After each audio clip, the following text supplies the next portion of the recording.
going to try to drive straight across, but it's very difficult when you get out there in the middle and it's flowing real hard. So we kind of grab sideways across to stay where we don't get pushed downstream. And I use a GPS to drive off of. This little triangle is us, it's the boat. And I'm going to try to go as straight across as I can. You'll see usually the flow will make me go down, that's downstream. It's already starting to turn me a little bit. Were y'all here the other day when all the barges got loose? No, thank y'all, we weren't on the river Telling that day. you. The Corps uses our discharge stream flow data to make their critical decisions on openings of the Bonnet Carry, the Morganza Spillways, and it helps them make informed decisions on their operation of the structures. You can't really manage what you don't measure.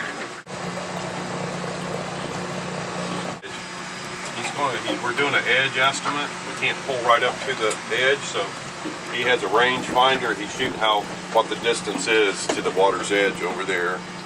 And that section will be estimated. You ready to go? Yes, sir. How far was it to the edge? 110 feet. Really? All right. It's about like 110 feet to me. I'll take your word for it. That's why I got it twice. As we're collecting data, you're seeing a real-time display of the flow through the Mississippi River. So what you're looking at is this is actual the cross-section that we're measuring. This is the scale of the velocities that we're measuring, and here you can see the velocities throughout the water column. So fortunately with the Doppler technology, we can actually measure top to bottom, left to right, the entire water column. Wow. Whereas historically we would be doing point samples here and then interpolating between those points. Now we're actually taking a sample of everything throughout the river. Amazing. So, feet deep, don't quote me on that one. They have to maintain a minimum depth for shipping navigation, even at lowest water.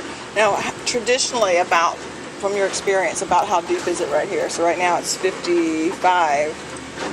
At lower stages, and just to give you a point of reference, if you look at that pier we're on, the top of that pier with the kind of paperclip shapes, Right. the top of that pier is 50 feet. We've recorded water levels here down as low as 6 feet. Wow. So you're looking at almost a 40-foot drop below where you are right now. Kind of put it in perspective of the change you're seeing. So you can see on this side over here where we're reading 55 to 60. And just to let you know, we make 4 passes. That way we eliminate any possible error in the system. If it overestimates one way, you'll underestimate another way. That way you eliminate any of that type of error, as well as you'll catch any natural flux or pulse in the river. It's not exactly a constant flow. It kind of pulses and ebbs. So you get to eliminate all of that by making multiple passes. So you just take it 4 times and then you get the average. We average the 4 passes. And we have certain criteria. If those 4 passes don't meet those criteria, we'll make more passes. So, 4 passes have to be within 5% of each other for it to be qualified as a good discharge measure. Oh joy, we got a tug going up over there. Make it even more rough. At least he's not pushing barges.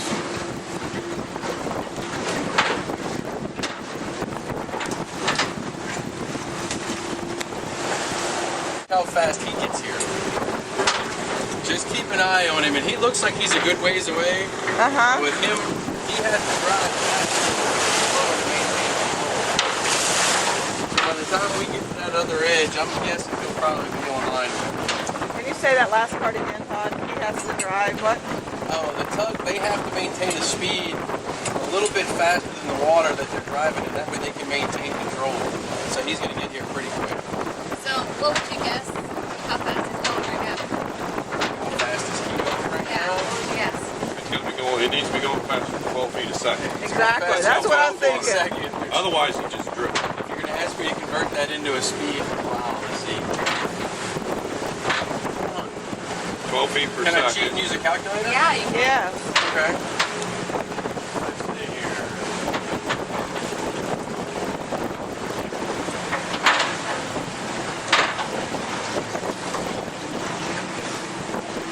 There's probably some tug captain out there too. We're gonna tell me, I don't know what he's talking about.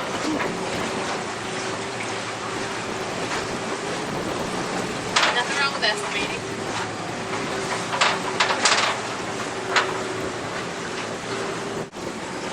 It's the debris you see coming down on the recession. In other words, when the water's dropping, you don't see hardly any, because what happens is as the water comes up, it picks up all the dead trees and the limbs and stuff off the banks that's been laying there for years. It picks it up and it all floats down, and so you're dodging trees and all kinds of stuff when the water's on the rise. It's a lot worse when it's falling. You don't see much actually at all. I think what's interesting too is we're doing water quality testing too, because you have to imagine the upper Mississippi, all of those constituents are coming down the river, and you've got agriculture and pesticides and things like that. So we have water quality measurements out in the Atchafalaya and along the Mississippi River. And the way they do that is they have this 300-pound water quality measurement equipment, and they lower that into the water, and then they pick it up. But you're also driving with all this debris, the logs, and you have this 300-pound piece of equipment in the water. If that hits a log, I mean, they're sitting there ready to cut the line so that their equipment moves so that the boat doesn't pass it. So it's not, I mean, there's always, you have to be really careful of safety when you're doing that kind of stuff. I just think it's really impressive that these So guys how go is out. the water quality? Or how does it compare to? Well, right now I think that it's going to take a while to analyze that. But they are looking to see if there's any sort of constituents coming in. And if you want to know more, I can put you in touch with an expert who's out there doing that. You can do a phone interview or potentially go out with them. There's one person who's studying Lake Pontchartrain, which is really interesting. His name's Dennis Demchak. And he's looking at how the salt and freshwater are converging now. And he's expecting there to be another algal bloom like in 2008 where Lake Pontchartrain just turned totally green. So he's out there measuring that. It's really interesting. How's it looking there, Todd? Oh, we're doing good. All right. Get up here, we'll get a water's edge, we'll give you a rough idea of Average 2 passes where we're at. the 2 passes where we're at. You good? Can't quote us on this one. I won't quote you. But Jen, if you wouldn't mind maybe emailing me once they get Water a total, definite. Good there? I'm good right here, Todd. Emailing you this measurement or? Once the official one is done, Okay. that'd be good. Well, I think you'll be on the boat when we get the official or we have to crunch numbers. We'll be real close. We review Okay. it and may do a little tweaking, but just the numbers won't change I'll much. just text you. Okay. Now, when we go over and back again, when we come back, that should be it. Well, It should be the official number Okay. with a few minor adjustments. Okay, tell me, I'm above 141 on my average. If not, he'll blame the boat driver. You are right about 143 on your average. that was Right. pretty close.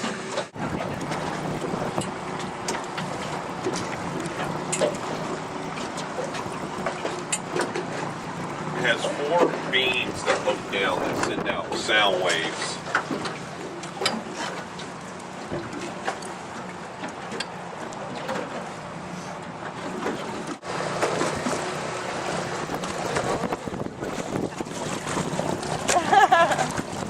Thanks.